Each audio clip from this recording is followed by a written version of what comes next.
Chers frères et sœurs dans la foi en Jésus-Christ, nous commémorons aujourd'hui avec l'ensemble des églises chrétiennes du monde entier le 2024e anniversaire de la résurrection de notre Seigneur Jésus-Christ.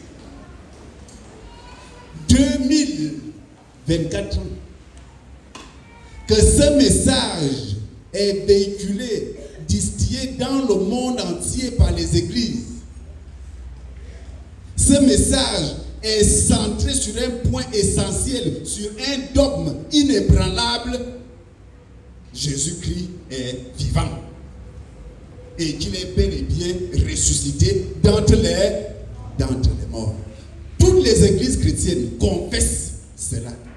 Nous confessons cela depuis 2024 ans.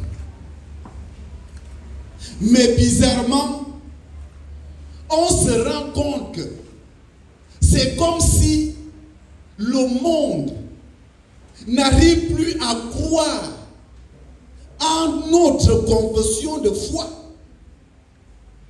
Ce constat, je le fais. Et peut-être parmi vous, la plupart d'entre vous, vous faites également ce constat. Vous devez le faire. Lorsqu'on regarde en Europe, il n'y a plus tellement de vocation à la prêtrise. Il n'y a plus tellement de vocation à la prêtrise là-bas en Europe. C'est comme si l'église se meurt. Il n'y a plus tellement de vocation. Personne n'accepte de devenir prêtre. Lorsqu'on regarde, on vient chez nous ici, il faut lire seulement les réseaux sociaux pour comprendre que les religions traditionnelles africaines reviennent en force. Est-ce que je mens? On nous demande maintenant de retourner à nos malades, à retourner à l'Onji. Et parfois ce sont nos frères également chrétiens. Donc, il y a un problème. C'est comme si notre message n'est plus tout à fait clair. C'est comme si le monde, comme je l'ai dit, ne reçoit plus tellement notre message et ne croit plus tellement à la résurrection de Jésus-Christ. Donc c'est à nous de voir là où ça cloche. C'est à nous de voir là où ça cloche et d'apporter la preuve de la survivance de Christ au monde.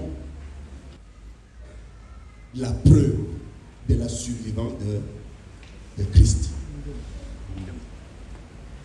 Chers frères et sœurs dans la foi, ce geste en apparence anodin symbolise l'esprit de partage, symbolise l'amour entre les frères.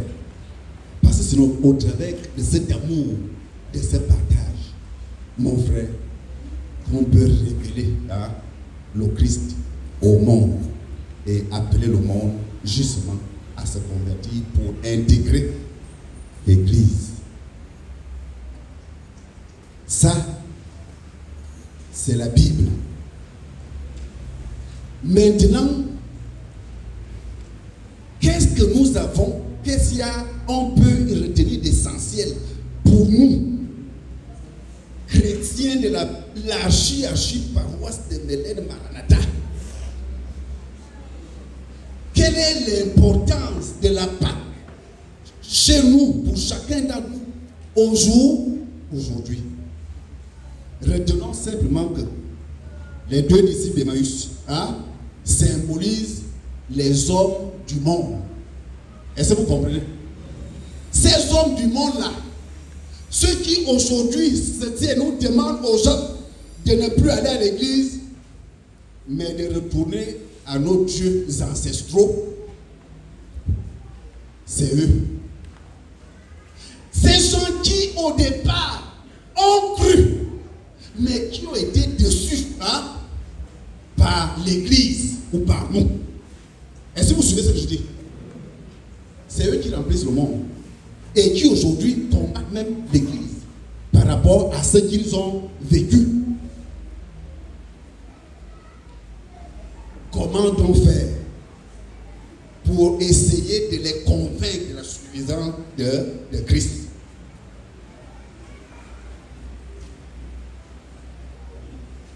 Aujourd'hui, parler ne suffit plus. Aujourd'hui, parler ne suffit plus.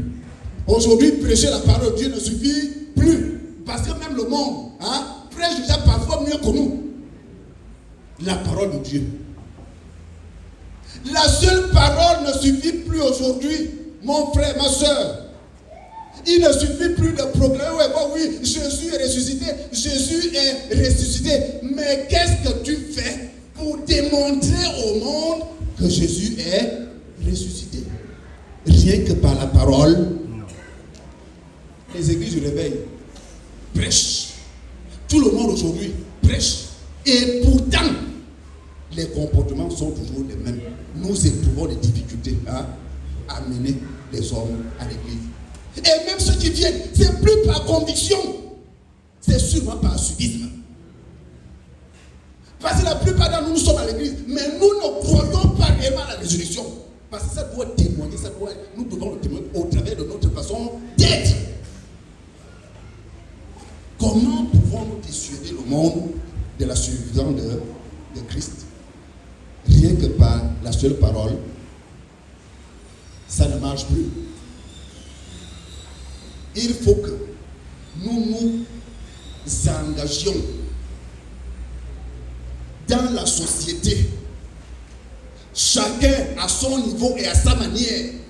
Là où tu es, tu dois montrer aux hommes que le Christ est ressuscité et qu'il vit en toi. Là où tu es, tu dois démontrer au monde que Jésus-Christ est bel et bien vivant et qu'il vit en toi.